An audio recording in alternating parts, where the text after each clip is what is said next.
Alrighty, Doc here from North America. Good morning, good afternoon, and good evening. It's TGIM thing. No, I'm sorry, that's Monday. Are we on Monday already? Hooray! What a wonderful weekend it was. Nah, TGIF. Thank goodness it's Friday. Another fun-filled week that has been truly unique. I understand that the bond vigilantes had another issue last night with the 2-year note out of Australia. Jacked it up again. I guess they're going to have to learn that in the end result is that central bank somewhere will buy it, and the next thing you know, there'll be a short squeeze, and they will be like, I can't believe this happened again. It's like the old parent with the child in the car. Are we there yet?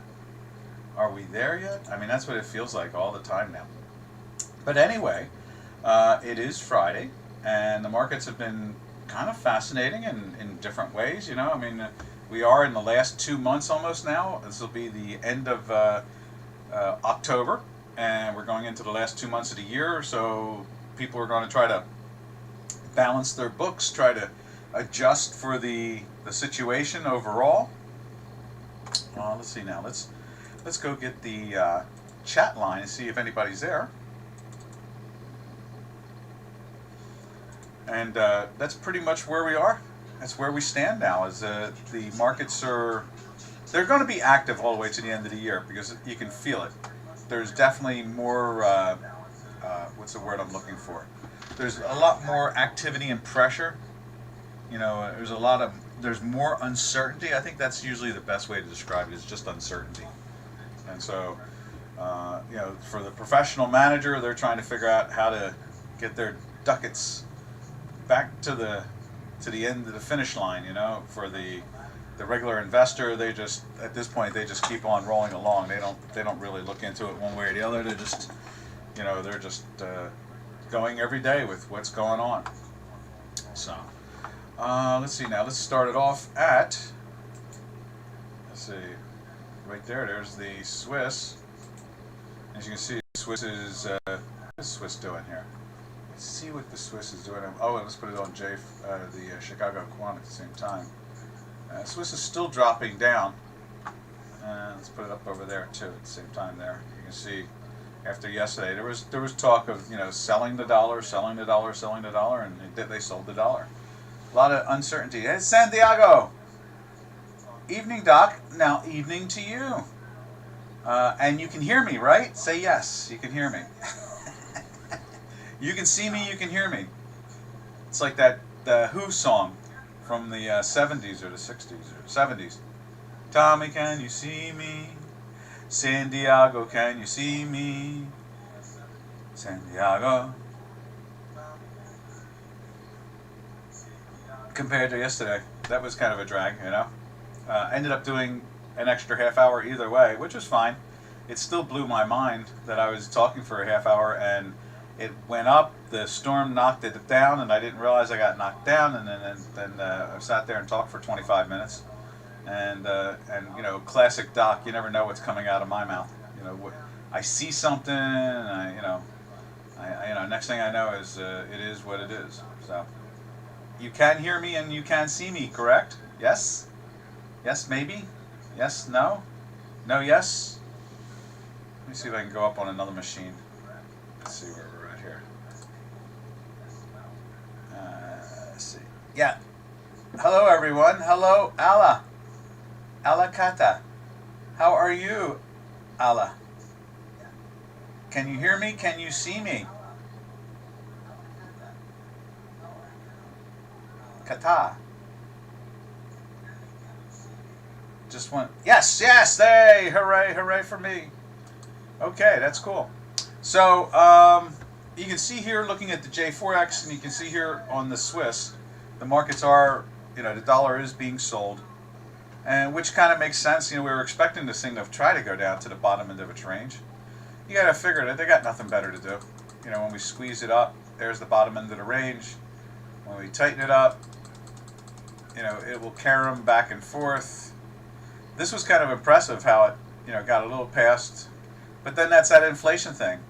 And just as how it leaned on the bottom end of the range back in May, and then it runs up and hits it here and it falls back and forth. We'll see what the next story is. I really don't. I don't really see any of the. Hey, middle age. Loud and clear. 5x5. Thank you, middle age. Thank you, Allah. And thank you, Santiago. I don't. Let me just give you what I think we're going to see overall from my experience in the math. But more of my experience, I would say that we're going to be a firm, steady marketplace like this. In other words, the same path we were on last year, we're going to be on the year before, except for minus the 33% drop in the stock market because of the world pandemic. But overall, I think that markets will be firm, they'll be steady and consistent for 5 to 10 more years. I really do. This is part of the Bernanke PhD thesis that he did. This is following to the letter, really, and that is that the central banks take the risk, and they sop up the equity when no one else will. They take the risk, they buy, and that's what's driven the European market into the minus. But they must. I think Lagarde probably is making some sense. I haven't read the words exactly what she's saying, but I'm getting emails from old traders that make me look like a kid, and they're saying stuff like, between Yellen and Lagarde, they're like they should be on the stage somewhere making jokes. But in the end result is Lagarde might be right. A broken clock can be right twice a day. A blind squirrel will find a nut. And in this case here, maybe Europe needs to move away from that 15 trillion, not billion, not million, but trillion of minus yield, and get it back to zero. They need to do something like that. And they could blame the inflation, really. That money is not going to really run away. It's not going to leave the game. They need to do something, and they've been. I guess you could say in some ways they were overzealous. Whereas at least here in the States we had a 0.25% interest rate, then 0.5%, then once Mr. Trump got elected, that quarter turned to a half instantly, and went to 1.25%, 1.5% area, and so I would say that is probably the recipe. They're going to try to grow out of this once they get rid of the socialists out of the power seat here in the United States, and now we're hearing some incredible numbers for the election over next Tuesday. There's talk of a landslide now for the Republican, which is kind of interesting. So that's going to terrify the progressives, not the progressives as much as the middle of the road Democrats that have linked with the socialists, which control half the party now. They're not going to be very quick to go do anything. And so the economy might start to get a better foothold. We'll see currencies feel more comfortable in their ranges. We'll see equities firm and steady. I mean, that would make all the sense in the world to me. Santiago says so. So Doc, you're saying no more crash in the coming years? There's always a crash from something like this, like the COVID crash. That cleaned out the volatility traders. In other words, they were selling hundreds of millions of dollars worth of options naked for 8 years, and the 5 different volatility funds that were out there were up, I don't know, 10, 11, 15, something like that in billion. They made some good money. And then what happened was when the COVID pandemic happened, they allowed the markets to fall and wipe out the volatility funds. They're all gone now, and then I was able to pick the V bottom, which was no problem, and now we are probably going to. There'll be ups and downs. There'll be problems. There's always going to be something. What do they call it? Like a black swan. There's always going to be some type of event that has some surprise to the marketplace. But I think we've cleaned out most of the basic problems as long as we remove the power away from the socialists, progressives as they call themselves. We've been talking about this for about 45, 50 years. We refer to this as urban socialism, like not suburban, but urban inner city socialism. That's been a theme for a long time, and now they've gotten control of the Democrat Party. So that's only going to be a positive in the end because uh, they don't really represent the American structure, the capitalism, and so forth. And it's fine for them to be there as a voice because we believe in many voices. So you combine that with, is there going to be a crash again? Well, if something comes along, that terrifies the whole planet again financially, then you have a crash. But then notice markets come back, especially now that central banks are the buyers of last resort. There's not much of an issue about that happening. In other words, coming back. As long as everybody's willing to play this game internationally and globally, there will be, well, think about it. Here's a perfect example. The Chinese government talks negative about America all the time, but what do they own? They own close to $1 trillion worth of U.S. bonds. Well, if they really meant what they said, they wouldn't have $1 trillion worth of U.S. bonds. They'd own $1 trillion of their own bonds, right? Or $1 trillion worth of European bonds and Russian Federation bonds and maybe Commonwealth bonds. But no, they own a little better than $1 trillion worth, and they sell a little here. You see 15 billion go out the door to pay something, and then you see 15 or 20 billion come back in, along the line, so forth and so on. But in the end result is that what I'm trying to exemplify more than anything else is that the game will stay this way as long as the global community, and that's the central banks and so forth and governments, accept it. And so I don't see that changing really. Let's see. So Douglas says, hey, good morning. Hey, good morning, Douglas. How you doing? Let's see. Santiago says, would you like to share some research with $SEVZ rose before the fall of 220? Let's see. You could check this on your chart. $EVZ. Sure, we'll check it out. See what that is. I'll do that. I could take a look at it right now. Whatever $EVZ is. And then Douglas says TGIF. Yeah, TGIF to you too. I'm always happy. I said that to one of the traders I have this morning. I said, when you're at the end of the week and you're up, what's there to complain about? That's life. It's a good thing. Altman Brothers. I like the Altman Brothers. Do you want me to sing that song? Instead of Happy Trails? Now let's see what that ETVZ is. And I think, are you saying, Santiago, is, let's see, would you like to share some research with, let's see what that is to start off with.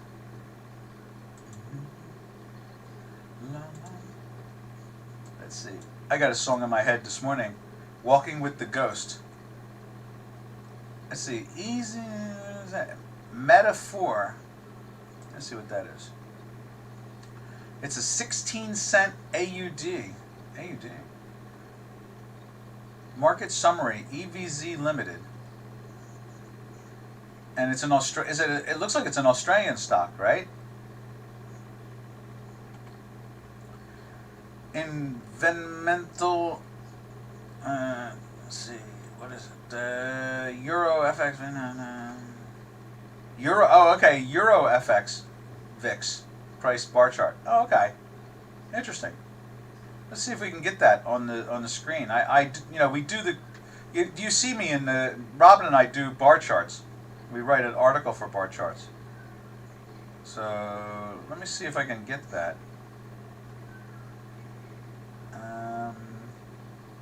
Let's see. Let's check that out. Let's take a quick look at that.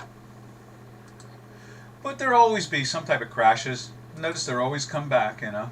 Markets are going to come back because that's the natural tendency. Growth. It would have to be like a, what do they call it? What is it like when they talk about like these meteors hitting the Earth, or, you know, invasion of aliens? They, something about a civilization ender or something like that. That's the only way that a crash would not come back. It would have to be something pretty dramatic. Alright, let's see if I can open this up and add it. Okay. EVZ.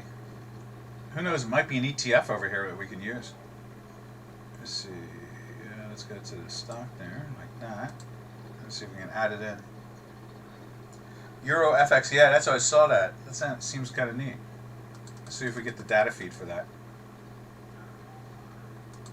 Dynamite. Let's see.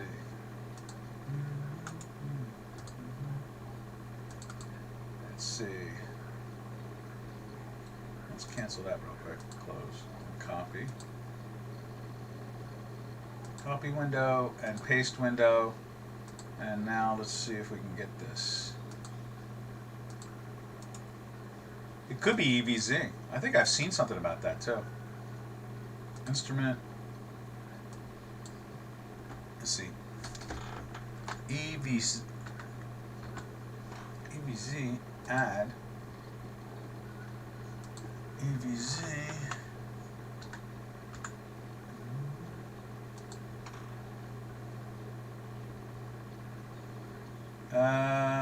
I have it. It does have it. Let's see if I can get it. It's on Smart, and it seems like it's Australianized. Let's see. Okay, let's see what happens when I try to get it now.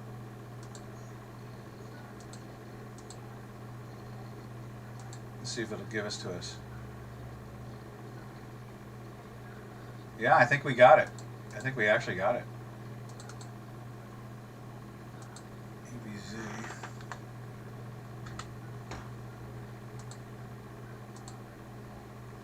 Seems to be some type of ETF here. Let's do this. Let's remove one of the indicators here.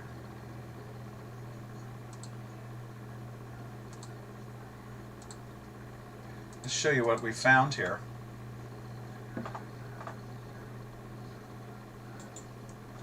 There it is right there. And the daily needs to be widened. Let's see, let's go to that.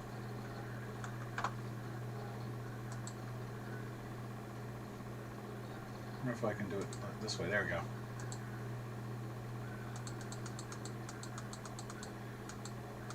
It's just not that active, really, but you can see it's in a weekly sell from the 17 area.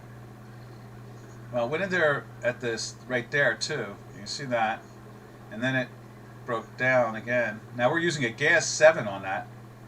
What if we come up with a better gas? You can see the gas 3 here. Let's see what we do. Let's switch the. Let me do that. Format instrument indicator. Remove the gas line there. Remove. Yes. And then add another gas 3 to it. And we'll see how that comes out. Since it's very tight, and it probably trades in a very, very tight situation to begin with. Let's see, where's it at? Gas line 3. Give me gas line 3. Where are you, gas line 3? There's a gas 4, there's a gas line 3 right there. Okay. And then properties 2. There we are. Alright, so we move this up. And you can see the weekly right there. Went into the cell. Did it go to the cell there? It was 0 there. And the plot 4 was 0, and then it was 0 there for a week, and then it goes into the cell with no problem at the 17 and a half area, and now it's coming back into a buy. You can see that right there. You see that? How's that, Santiago? Oh, all the way back into you're saying, yeah, we saw that. Yeah, exactly. Well, let's go back and see how it goes. Let's go back and see how far we can get it. Settings. So let's make it 6. Okay. And we'll do this one same way. Okay, 777. That's fine. Let's go back, and let's go back to that would be February of 2000.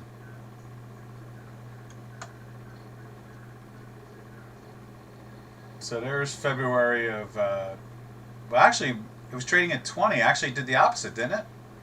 It lost value. It went down in value, right? So it was, you're saying it was rising before it. September, August, so forth. It was rising into it, and then they started. You're saying they started to sell it, going into the COVID crash itself. Yeah, look at that. Drove it down to 6 and change. That's because of all the money coming in from the central bankers. You know, they knew that they were going to lift this thing up. Yeah, it rose before the crash, right? Exactly. And then, so like VIX, is calculated by interpolating between two weighted. No. What they do is the VIX is a. They look at the money calls, in the money calls, and out of the money calls, and same thing with the puts. And what they do is so they look at the 6. So an out of money call and put, an in the money call and put, and at the money call and put. And it constantly follows that, and that's how they come up with the VIX. Now I don't think that now, are you saying that the EU VIX is based off of just volatility of Black-Scholes type of thing? Whereas the VIX in the United States, the VIX is based off of the options.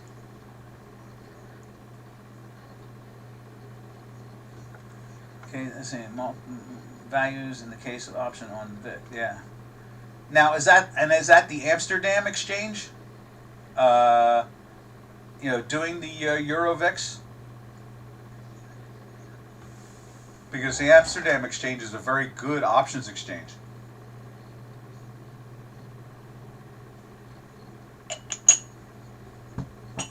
Let's see what Santiago says. So yeah, that was interesting. Did they know? I guess on some level they knew. My math picked it up, the whole action, so there was no surprise there. My math picked up the top, picked up the bottom. Remember we were talking, well, you weren't around, but we were talking about we labeled webinars back in February. You can look at our webinars in February, especially March. V bottom, I was saying. We got a V bottom here, it's going to go up. April, I was screaming about a V bottom, over and over again. V bottom, V bottom, V bottom. And we got it. We'll save this. See how it goes, See if anytime you want to look at it through our math, we'll show it to you. You can see it's not, not very active. They may be trading this extremely tight, too. It could be more active than we realize. I guess if we change the scaling, say, let's see if we can figure out the scaling for the product itself. Scaling, if we actually made it between a range of say 18 and 15, we might see littler squiggles. I'll play with it over the weekend, see what I can come up with.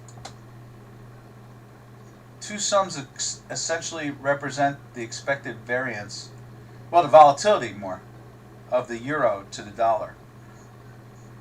This is a currency volatility, or is this a stock one? Oh, this is a Euro VIX.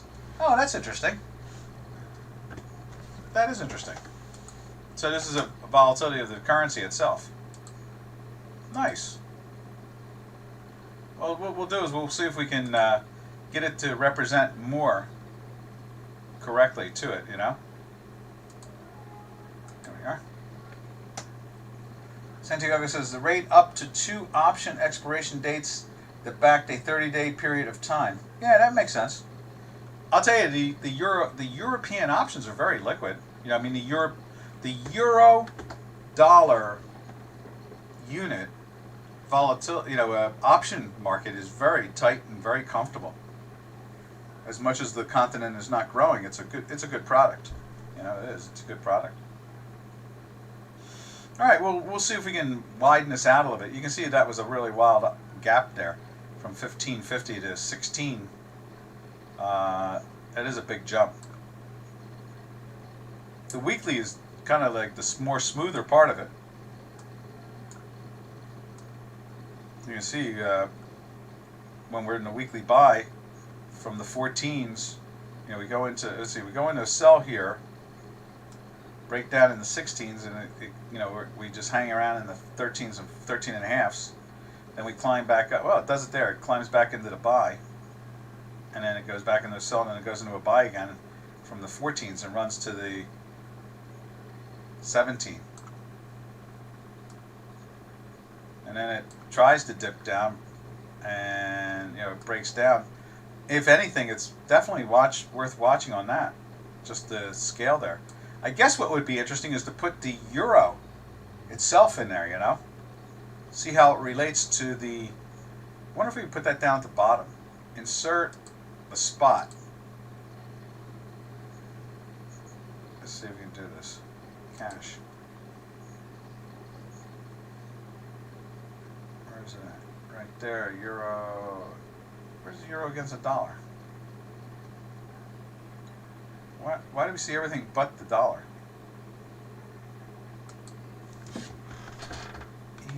EUR. There it is right there. Let's put that down at the bottom.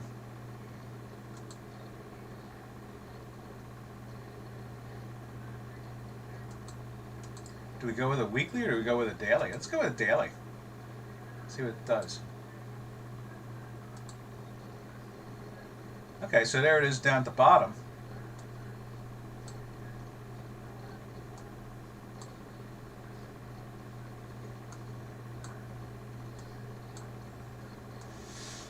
There we are.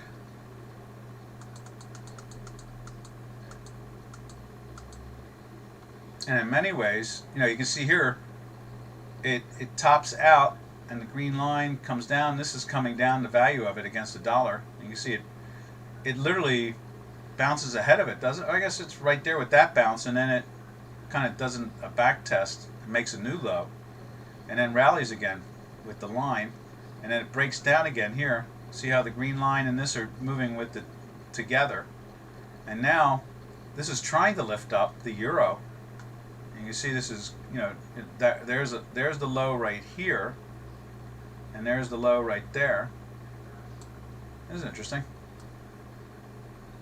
In many ways, what we do is we take this and move that up even more, make it less relevant, make this one less relevant, and look at these two. Now you can see here,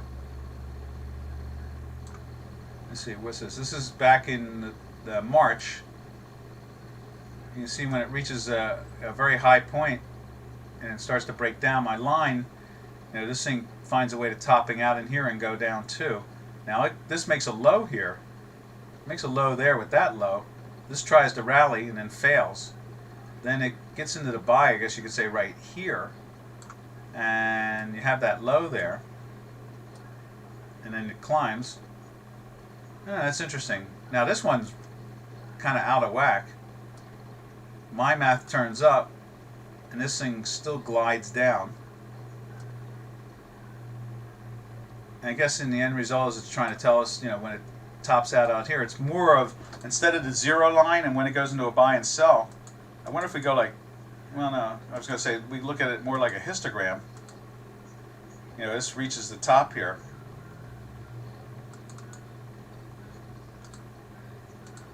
And that will emphasize it more.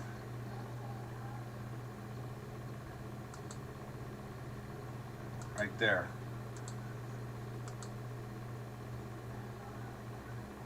There we are. Let's see what that does. So you can see here, it reaches a peak. Let's see, does it reach a peak there? Interesting. Very interesting. It's an interesting tool. Made a nice super low down in here with this. That's interesting. Now it's rising again. You see that it's rising up. This is trying to rise up. We'll go through this. We'll work on it over the weekend, see if we can clean that up even more. Let's see, Santiago says, two sums of we'll message you and explain more because the volatility increases in Forex. Right. When I was young, I noticed that the currency volatility would expand before the equity volatility would, by 2 days. So in other words, if volatility was going to increase, it increased first in currency and Forex, then jumped over into into the stock markets. Let's see, EVZ is obtained by analyzing the interpolated value, taking it square root, and then expressing the result in a percentage point. Okay. Let's see, GBP. Douglas says, can I see GBP, AUD, and AUD dollar? Sure. But this is a good one. Let's save this. We'll be able to go back to it. I'll do a little bit more research on it in the sense of see if I can get more ticks out of it. You know, see if I can get more. Let me just do this again. Let me save it right there. And then save workspace. Yes. There we are. All right, now let's go over to the currencies and check out those two for, is it Douglas? Yeah, for Douglas. There we are. That's interesting. All right, first one was GBP AUD.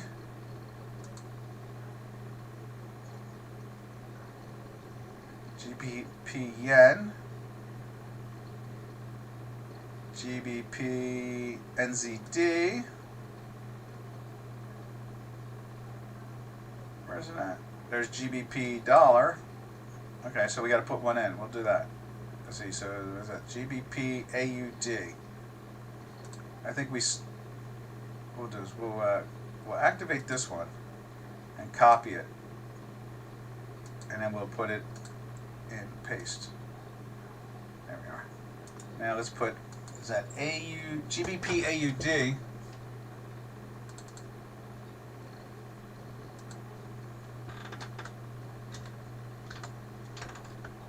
There it is right there. And then let's do this one. GBP AUD. And close. Alright, there we go. So you can see it's in a weekly sell there. Let's change that color. Then it gets back into a buy, I guess, up in here. Let's get rid of that too. See, so then it gets back into a buy right here at the top, right there, and then goes back into a sell the next week.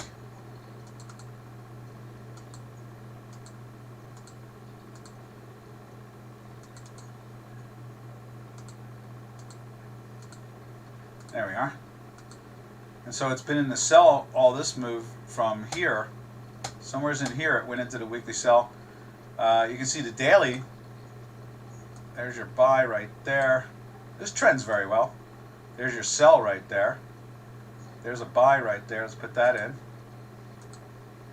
There's your sell right there.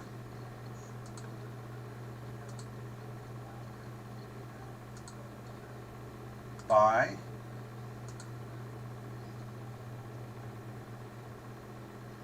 Let's see.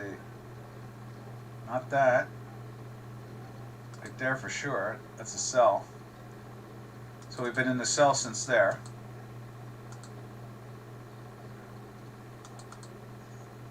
It's been a nice trading product here. There you go. How's that, Douglas? And let's put the title in there too, because we're going to keep this. Just like we're keeping the EVZ for Santiago. Let's see, GBP.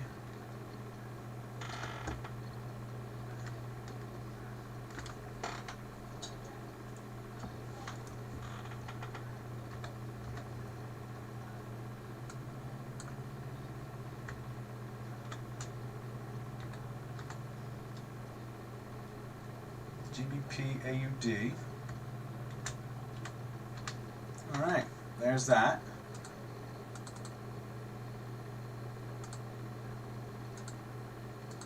All right, we'll save that.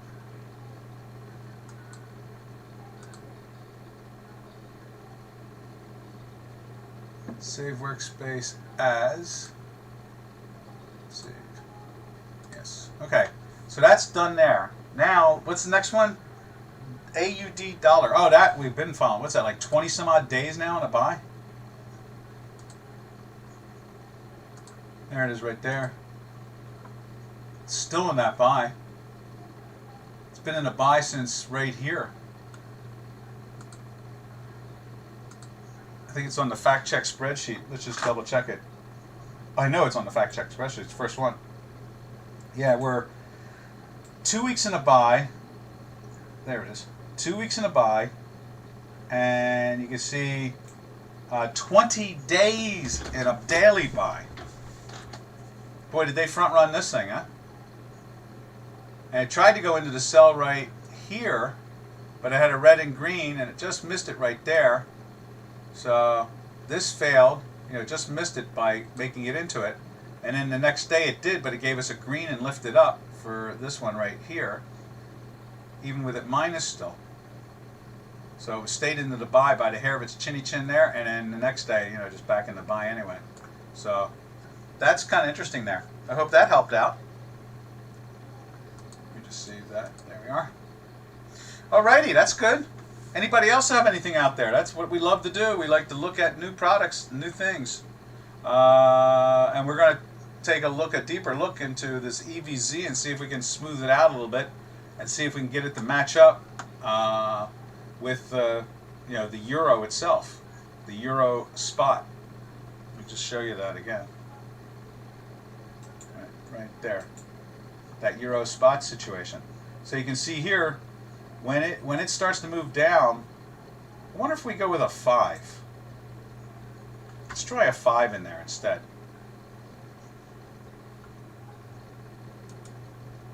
Format, instrument. First of all, let's see what I do on normal euro. Yeah, see, we run a 3.5 on the weekly. So let's try that. Let's see if we can smooth this out a little bit. Format, indicator, right there, remove. Let's do this. No. Let's just add one first. Add the gas line 5.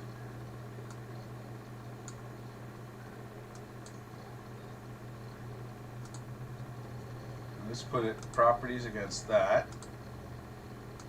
And then move it into the 3, I guess it would be. Let's see if it does that. There we go. Okay. And then we remove that one. There we are. Let's see how that looks.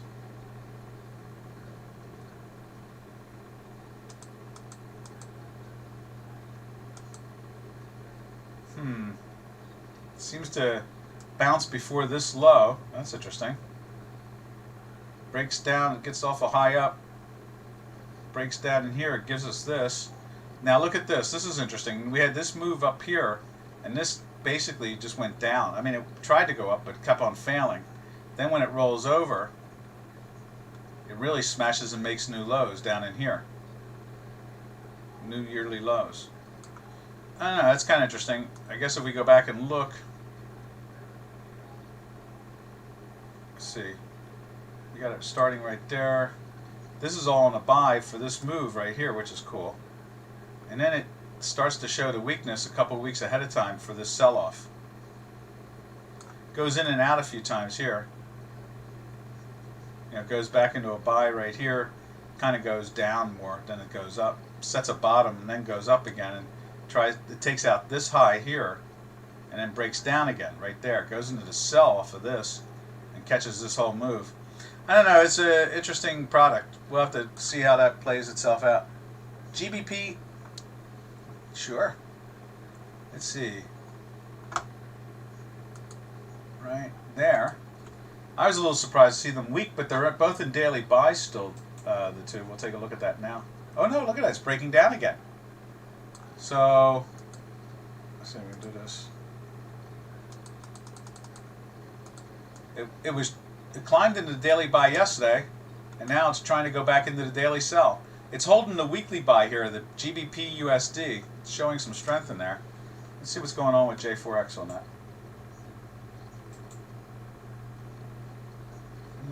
Let's see, right there.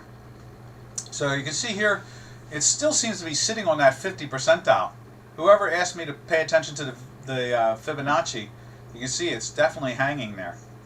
Every time it breaks down to it, we get into a sell for a couple days. You can see the pop up but failure makes new lows here and starts to lift again. You can see our math, on the weekly basis for sure is very firm with that. How's that, Ala? Does that make sense?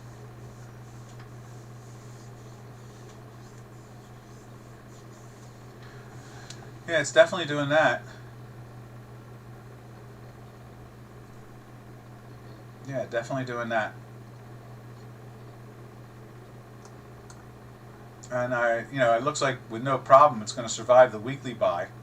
And then, let's shrink this side down here and look and see. You can see that, it may bring itself up all the way to this 140 area with this move. I just would like to see it stay in a daily buy. This morning when we sent charts out, it was cruising along fine in a daily buy. And even then, even now, let's see, where's it at now? It is see, it's at minus plot 1. See it right there? It's minus 0.0047. It just came from 52, minus 52. So it's trying to lift up, and there's minus 45. See it on the plot 1 on gas line 3 in the box. Minus 47 again. So it's trying to lift up. Let's see what the euro's doing. Oh, they're doing the same thing where it was doing fine this morning. Now that's still holding up in the daily buy there. That's acting very strong, but we still haven't gotten into the weekly buy. That's the thing, is that it seems to be trapped in this, and it's at the bottom end of its 2-year range, basically. So it's just hanging around down there again. Dear Doc, how much of trading is psychological? I'd say 50-60%, because the psychological, the better question is, what part of the psychology dominates, and that is the discipline and training. Just like a footballer, an English footballer in a sense, or world football. They don't just show up on Saturday or Wednesday or Sunday to play. They practice during the week when it doesn't count. Okay? And that psychological side, you've seen athletes psychologically not train very hard but play really great. Then you see some that train really hard but just don't have the skills and don't play as well during the game. That's probably the most dominant side of the psychology, is training and practice overall, and treating trading like an athlete. So in other words, like here, let's give you a good example. We're going to go to my intraday. Okay? Now here you see, I look at these two when I trade the hard delta. Okay? And I'm following, you see my histogram has gone plus. I get a volatility signal here, and now that goes plus confirm to go long. Okay? Now that's where I buy. Right? That's the discipline. Instead of just because the histogram jumped through it, I follow the rules. Same token, due to the fact that over here in the gas 612 super, it's minus, I take a short win. In other words, I take a small win versus a big win. Okay? Now if it's here, as you can see right there, when the histogram is plus and it matches up with the where's it at? That's at 6:40 in the morning. So now let's go to 6:40 here on the shorter chart.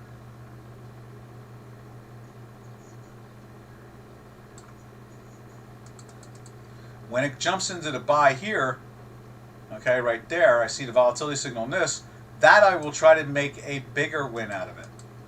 And as you can see, it does go higher, for like 5, 6, 7 bars. So the psychological side is to follow your training and your rules over and over and over again. There's times where I trade during the day, make money, and then I paper trade. I actually make money. I might have like 6 wins in a row, or 7 wins in a row, or 4 wins in a row, or 5, or something like that. Made enough money that I'm happy. And then I go, and that's another thing. You have to set your scale of how much you want to try to make realistically with the tools that you've been practicing with. Okay? And so then you do other things. You do other research, or you do the research on the product, or look at other products, and you practice. You've got to practice all the time and discipline yourself over and over and over again. Over again, just over and over.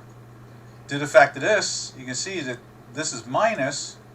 If I jump in with this buy right here, I'm happy if I make 2 cents or 3 cents, something like that.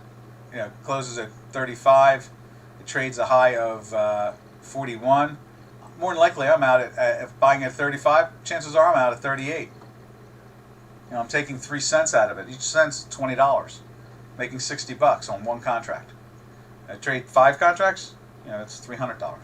If I trade 100 contracts, it's a lot more money, so forth and so on. So it's the discipline and staying with the psychology and not drifting, not getting lost, not trading to trade, but trading to make money. Okay? And following your discipline over and over and over again, and practicing it over and over and over again. And that is the name of the game. And that's the only way to really, in the end, to master the psychology side of the marketplace. And that is because if you practice over and over all the time, you're comfortable with trusting your tools. Okay? Let's see. Kata says, can you help me find a program, tools, or tutorials to be a professional in trade, please? Let's see. It comes down to, in my opinion, like I've offered to be a tutor over the years, and my opinion is that you have to master all the tools to be a professional. You have to feel comfortable with the options. From the options, you become comfortable with the binaries. From the binaries, then you at the same time you can use the spot or the futures contract to adjust your options. After a while, you'll find that discipline carries over to trading spot or the futures naked. And I think that, and then at the same time, during that period of understanding the products themselves, you master the market technical tools that you're comfortable with. And I think that's the answer to that. All what you're saying. Can you help me? I can help you. I can explain that to you. We can explore things that you want to learn. I recommend getting the options book. Buy one of the cheap option books of Larry McMillan. I recommend him all the time here. Buy the 1980s book or 90s book, for a few dollars, and read it and get comfortable with understanding the options. As long as it takes. If you want to be a professional, it's going to be as long as it takes to get comfortable. Put your stop loss is very important. Exactly. Robin talks about it. Money management. That's a major factor, and that's a very major factor, and that is, like I have one trader, he took like a $50,000 loss after being up like $75,000, and he's making the money back. But I kept on telling him, you stop trading with stops. You've gotten arrogant. You can't be arrogant. You just can't. You're going to get your head handed to you. They got their head handed to them. They're making the money back. There's no problem there. But the thing is that why take that loss? Live the fight another day. Let's see. Santiago says maybe I'll read Mark Douglas once again. Yeah, I'll take a look and see about Mark Douglas. I don't know him off the top of my head, but I'll take a look and see. Exactly. I can't tell you how many times I've read things over and over again, even to this day. I look at them. The psychological side of the marketplace is more than, say, well, you see it in the stories about professional golfers. right? I mean, everybody knows golf around the world, and there's golfers from every country, and you know they have professional golfers will, you know, talk to a therapist, you know, to make sure that they do the discipline. They hit 400, 500, 600 golf balls a day. You know, they're not playing golf that day. They're just hitting 400 or 500 golf balls a day. They may putt for hours, you know, just on a putting green. And, you know, it's that discipline, the follow through over and over again. Yeah, and the only way you can trust to trust your tools is to practice with them over and over. Like I said, I can trade for a day. In a day, every day I do it, every day, and you know I can get 5 for 5 or 6 for 6 or 7 for 7, and then all of a sudden I'll just paper trade. I'll just paper trade. You know, I've made money. Why am I going to give it away? And I'll paper trade and see if I can find something else that enhances my tools. And I go right back to it. Matter of fact, I even keep it written down, the tools that I use. And paper sits there for years now. You know, following these rules, following those rules, just follow them. Just, you know, 3 sentences, nothing more than that. Following those rules and writing it down. Taking the 396, you know, and watching the yellow histogram. You know, that type of thing, over and over, what I just described to you. That's the psychological side of this whole thing, is that it you know, I don't know how many people eat popcorn, like in the movie theater popcorn, you know, but what happens is that trading, I told this to, you know, a trader back in the 90s, you know, trading can be like popcorn. Once you start eating it, you don't want to stop until it's empty. And the problem is that some traders get carried away, and then what they do is, the next thing you know is they're trading sloppy. You know, because now they just want to trade and they're losing money, and they think, and then they have a win, and then they have 2 losses again, and they can't believe that they're down, and they don't understand how they ended up getting down. It's because they broke away from their discipline. They become more infatuated with trading than they do with making money. How's all that? I hope that makes a lot of sense to everybody. All right, it's been a day of talking about technique and psychology. I think I might call it that in the title today too. You know, technical tools and psychology of the marketplace. I think that might be the title today. Also, GBP AUD was fascinating, and so it was fascinating with the EVs. Where's it at? I have it there. The EVZ. You know, looking at the volatility against the spot. More than against the index itself. Very interesting. All right, I think we got about 4 or 5 more minutes. Does anybody have a product they want to see?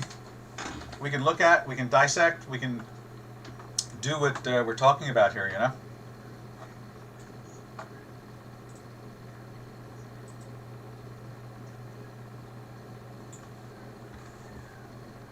Need to learn, yeah. It seems like everybody's happy here. What else can we look at? Shall we take a look at silver? Didn't I see middle age in here somewhere? Weren't you here middle age at one point? Yeah, you were. If you're still here, let's check out the silver. See what's going on there.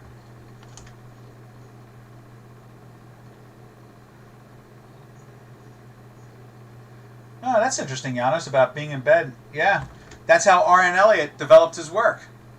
He was in bed. He was sick for years. And he invented the Elliott wave theory. R.N. Elliott did, by being sick and just being in bed. Let's find the silver. Where's that at? Not there. Let's go to. There it is, right there. Right there. There we go. And let's turn it on over here so you can see it on the screen. We'll throw it up on J4X too and see what's going on there.